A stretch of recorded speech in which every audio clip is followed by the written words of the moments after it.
श्री स्वामी समर्थ. स्वामी समर्थाची जर तुम्ही नियमित सेवा करत असाल तर या 3 गोष्टी नक्की लक्षात ठेवा. स्वामी पूजेचे शुभ फळ तुम्हाला नक्की मिळेल. श्री स्वामी समर्थ हे नाव जरी उच्चारले तरी एक प्रकारचा मनात विश्वास निर्माण होतो. अशक्य ही शक्य करतील स्वामी ही हजारो भाविकांची श्रद्धा आहे. स्वामीवरील विश्वास आणि स्वामींवरील श्रद्धा आणि स्वामींनी दिलेले अनुभव यामुळेच कोट्यावधी भाविक स्वामींची नियमितपणे सेवा, उपासना, नामस्मरण, पूजन करत असतात. अक्कलकोटला जाऊन नियमितपणे दर्शन घेणारेही अनेक भाविक आहेत. परंतु स्वामींची नियमित सेवा करत असाल तर काही गोष्टी अवश्य लक्षात ठेवणे गरजेचे आहे.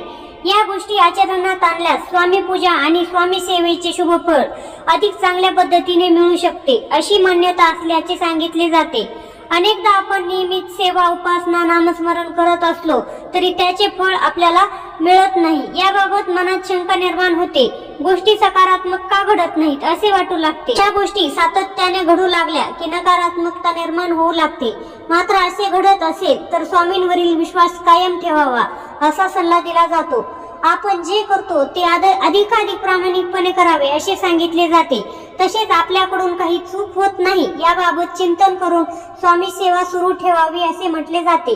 नेमके कुठल्या गोष्टींचे पालन करावे? स्वामी सेवा करत असाल तर तुमच्या पद्धतीने ती सुरू ठेवावी. स्वामी सेवा सुरू करायची असेल तर सकाळी किंवा सायंकाळी एक वेळ ठरवून घ्यावी. सकाळी शक्य होत नसेल तर तिन्ही सांजेला किंवा दिवे लागण्याची वेळ ठरवावी आणि त्याच वेळेला दररोज नियमितपणे स्वामी सेवा करावी.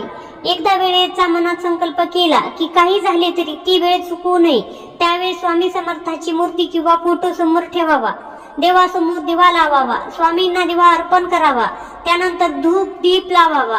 शक्य असेल तर गोडाचे काही नैवेद्य म्हणून ठेवावे. अगदी दूध किंवा साखर ठेवली तरी चालू शकते. यानंतर स्वामींची मानस पूजा करावी. तसेच स्वामी चरित्र सारामृताचे पठण करावे. याचे 21 अध्याय आहेत. दररोज 3 अध्यायाचे पठण केले तरी 7 दिवसात एक पारायण पूर्ण होऊ शकेल. पुन्हा पहिल्या अध्यायापासून पारायणास सुरुवात करावी. यानंतर स्वामी समर्थ महाराजांचा तारक मंत्र म्हणावा. तसेच किमान 1 माळ श्री स्वामी समर्थ या मंत्राचा जप करावा. एकापेक्षा अधिक माळ जपल्यास उत्तम, परंतु यथाशक्ती जप नामस्मरण करावे. शक्य तितक्या काळापर्यंत ही सेवा सुरू ठेवावी. शक्यतो ही सेवा अखंडपणे करावी. खंड पडू नये. काही कारणास्तव सेवेत खंड पडल्यास स्वामी समर्थाची मनापासून क्षमायाचना करावी. तसेच पुन्हा संकल्प करून सेवा सुरू करावी. सर्वात महत्त्वाचे म्हणजे स्वामींवर विश्वास ठेवावा. अशक्य ही शक्य करतील स्वामी अशी अनेकांची श्रद्धा आहे. श्री स्वामी समर्थ महाराज ही कोट्यावधी भाविकांचे दैवत आहे. दररोज न चुकता स्वामींचे पूजन, भजन, नामस्मरण, उपासना केली जाते.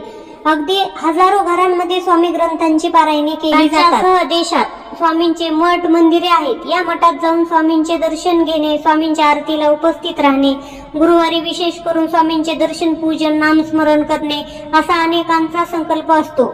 समस्या, अडचण, संकट असले तर स्वामींना मनापासून हाक मारावी. स्वामी लगेचच भक्ताच्या हाकेला धावून येतात, संकट मुक्त करतात, अडचण दूर करतात असे अनेकांचे अनुभव आहेत. स्वामींना मनापासून शरण गेले तर स्वामी मनातील इच्छा पूर्ण करतात. भक्तांच्या पाठीशी ठामपणे उभे राहतात. भिवू नकोस, मी तुझ्या पाठीशी आहे याचा प्रत्यक्ष अनुभव देतात असे अनेक जण आवर्जून सांगत असतात. आपण दररोज स्वामी सेवा करतो, पण आपल्याला असे वाटते की आपल्या मनातील इच्छा पूर्ण होत नाहीत, आपल्या अपेक्षा पूर्ण होत नाही. आपण कुठेतरी कमी पडतो का असे विचारही मनात येत असतात. मनात भीती वाटते, घाबरायला होते. असे का होते यावर उपाय, याबाबत काही मान्यता असल्याचे म्हटले जाते. अनेकदा आपण आपल्या इच्छा, मनोकामना, नवस संकल्प हे आपताना जवळच्या व्यक्तींना, अगदी खास लोकांना, मित्रांना सांगत असतो. त्यातून सकारात्मकता मिळावी हा उद्देश असतो किंवा तशी मनातून अपेक्षा असते. यासोबतच आपण स्वामींचेही शक्य तेवढे करत असतो. आपापल्या परीने यथाशक्ती सेवा, नामस्मरण करतो. या इच्छेसाठी आपण स्वामीची अमुक अमुक एवढी सेवा करत आहे असेही सांगतो. इथेच चूक होते असे सांगितले जाते. परंतु मनातील संकल्प, इच्छा, विशेष मनोकामना कुणालाही सांगू नयेत असे सांगितले जाते. त्याची वाच्यता करू नये. तसेच आम्ही स्वामीचे अमुक करतो, तमुक करतो, स्वामींची एवढी सेवा करतो, तेवढी सेवा करतो असे तर अजिबातच सांगू नये. आपली इच्छा गुप्त ठेवावी. अगदीच बोलावेसे वाटले तर मनातल्या मनात स्वामींना सांगावे. स्वामींवर अपार श्रद्धा आणि दृढ विश्वास ठेवावा. स्वामी नक्की शुभ फल करतील असे सांगितले जाते. श्री स्वामी समर्थ.